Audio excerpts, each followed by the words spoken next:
Today I want to reflect upon the mystery of existence. You see, we find ourselves existing. And we find ourselves existing in this universe which has been here a long time before we were, and it will be here a long time after we've gone. I call it a mystery because if we sit quietly and think about life and about the universe, many questions arise, and there are no ready answers. The first question that rises is, why am I existing?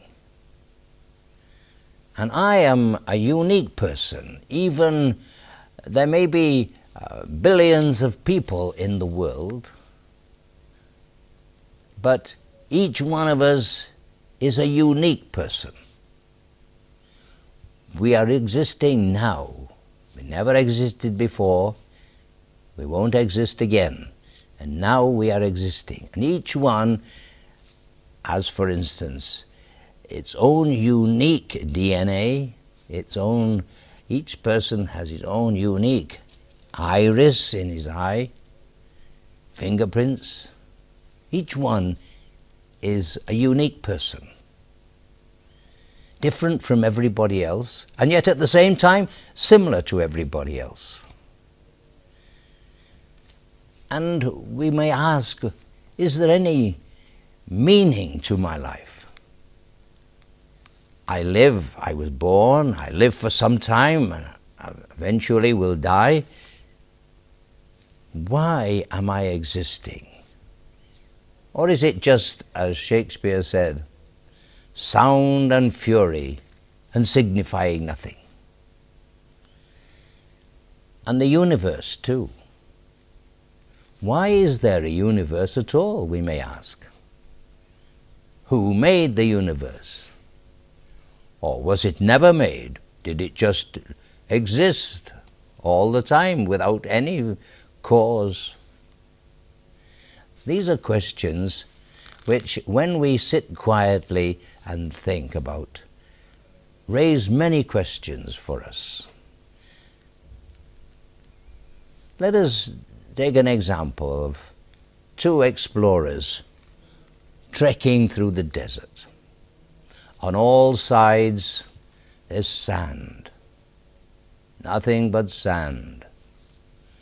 And as they come over a sand dune, there before them they see a garden.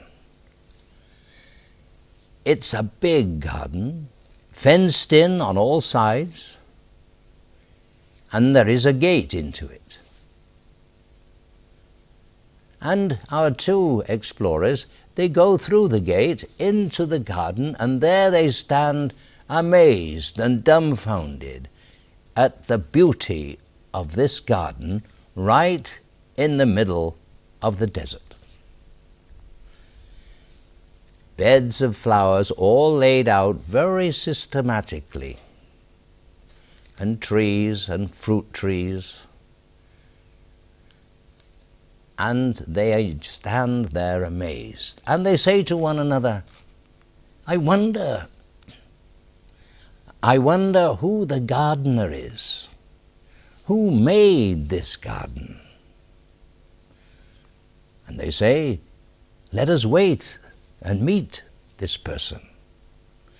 And so, quite conveniently, there under one of the trees, there's a seat, and so they sit down waiting.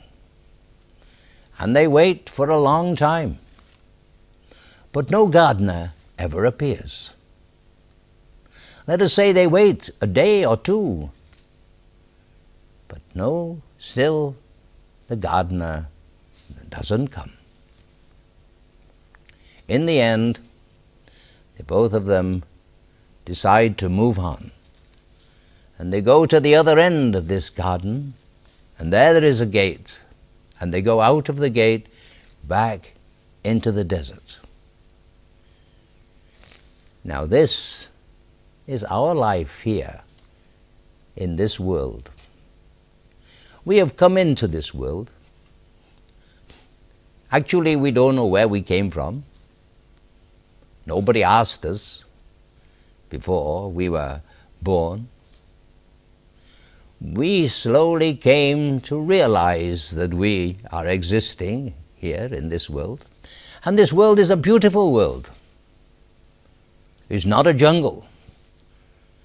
It's not a haphazard, random kind of thing. No, it's a very beautiful and very ordered and very systematic world.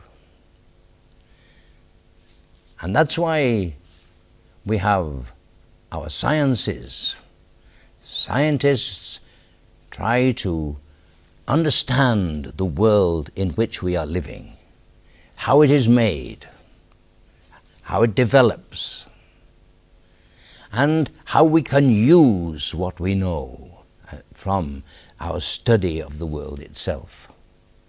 And so we have science and technology, and we have learned many things. And we know that everything can be understood in the end. And the question arises, why is there a universe at all? You see, if there is any time when there is nothing, and nothing means nothing at all, the total negation of all existence, totally nothing. Well, if there is nothing, nothing will ever come. It means that there will always be nothing. But there is something. And so we ask the question, why has this come? And is there any purpose for it? Is there a cause for this universe? This is the question. We'll have a short break now, and after the break, we'll reflect upon this very important question.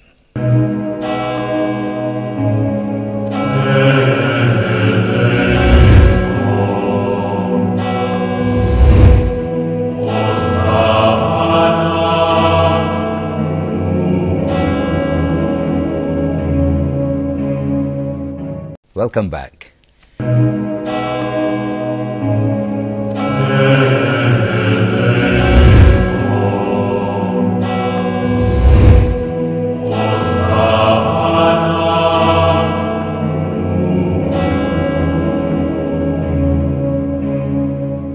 So the world is existing.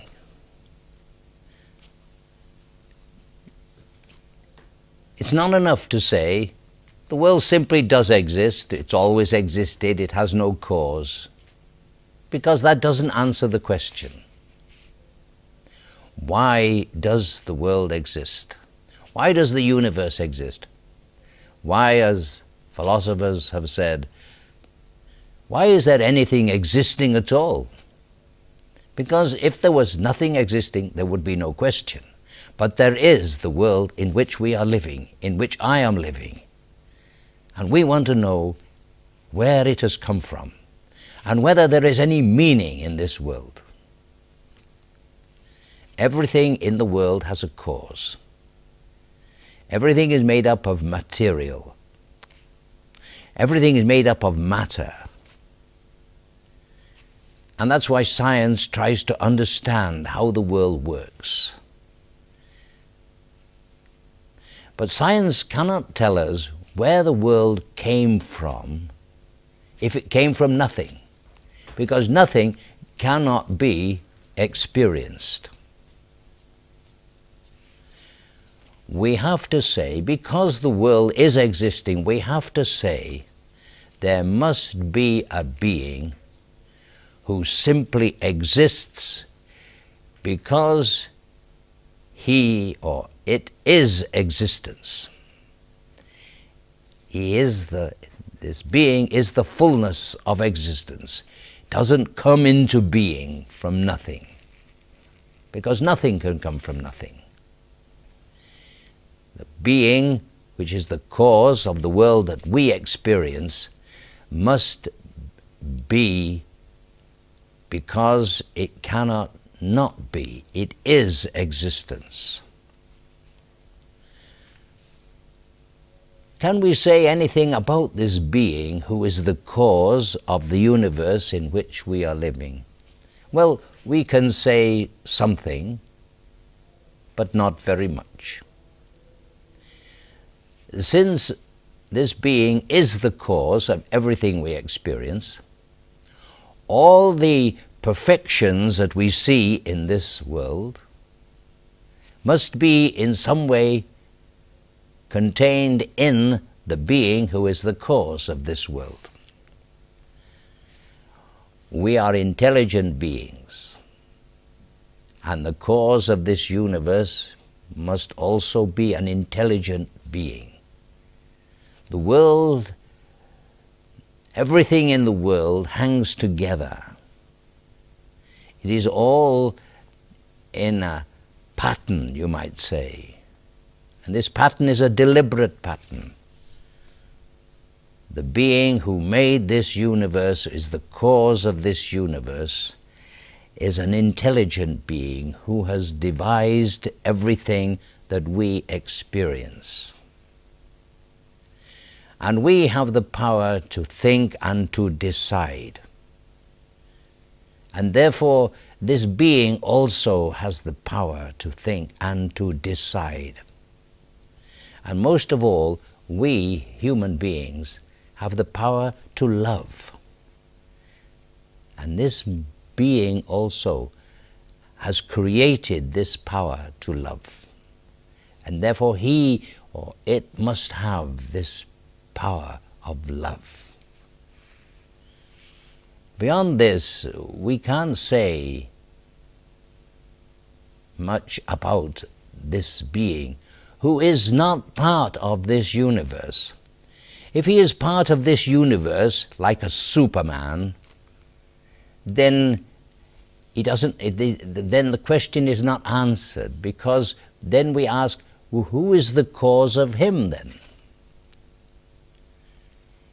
He is being, and he is transcendent. He is beyond this universe, and he is the cause of it. And he didn't make it out of something, because there was nothing.